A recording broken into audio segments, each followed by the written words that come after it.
So what's happened between Facebook and WhatsApp? Back to late 2013 and early 2014, and Facebook evaluated its consumer base, and what it noticed was most of its consumers were still coming from the younger generations from developed countries, and it tried to expand its consumer base to other sectors, which is people from the developing countries.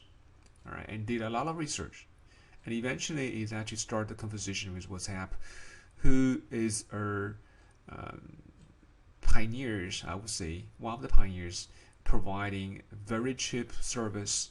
Probably you pay $1 or $2 annual subscription, and then you can actually send messages and chat with friends globally. And it's a very interesting concept, and it also have a huge consumer base, especially from the developing countries. And so Facebook figured there's a nice match between its business objective, which is expand consumer base, as well as what WhatsApp can bring into to Facebook. So they spent $1 billion and eventually acquired WhatsApp, and that is just one of the first example.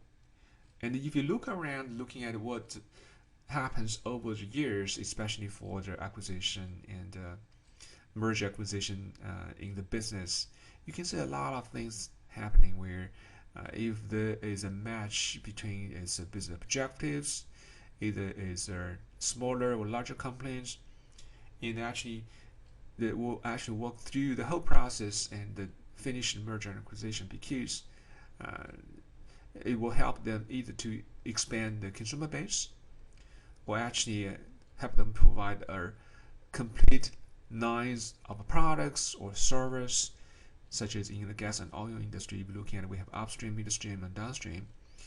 And some of the large companies actually provide a full range of service or products, all the way from the exploration to the transportation, and then to refinery, and eventually to retailing.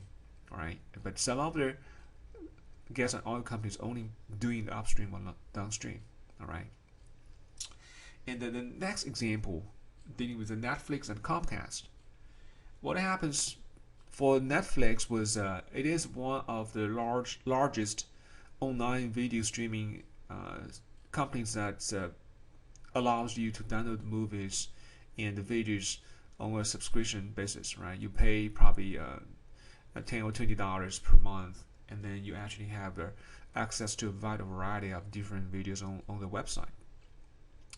The problem or the bottleneck that we're talking about for this type of services, uh, the internet speed will actually determine exactly how uh,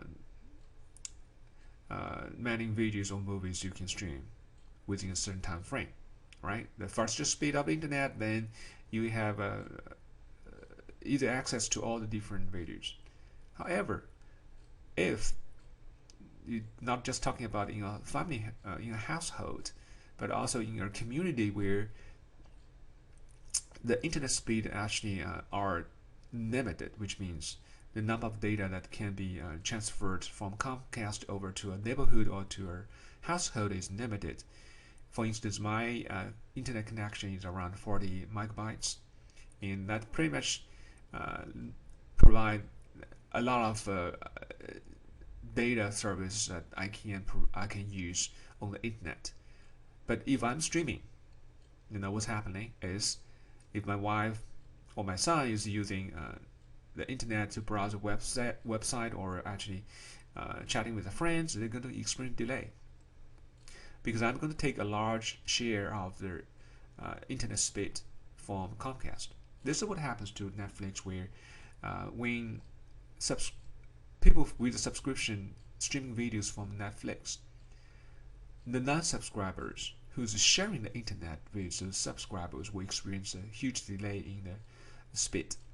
So Netflix paid Comcast a premium so that Comcast can actually optimize the data transfer or the data plans with its users in such a way that the delay for the non-subscriber can be addressed, right? So that was another business scenarios for us to looking at what are the most important concepts or the metrics that facilitate such a merger acquisition or such as a business deals. Moving to the left hand side, and this actually gives you the flow chart in terms of what we should do when we're trying to use the metrics to measure performance and what we can do with those metrics. With the first step, we actually involve the business. We identify exactly what the business is all about, and then we define the goals.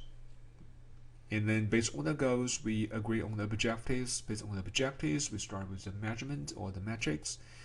And the very next step is actually we'll try to figure out a way to make it pretty. Either we're going to make it pretty by increasing the number of consumers in our consumer base, or we're going to address issue dealing with the data streaming, right? So that is pretty much how metrics can be defined, can be captured using these two different examples.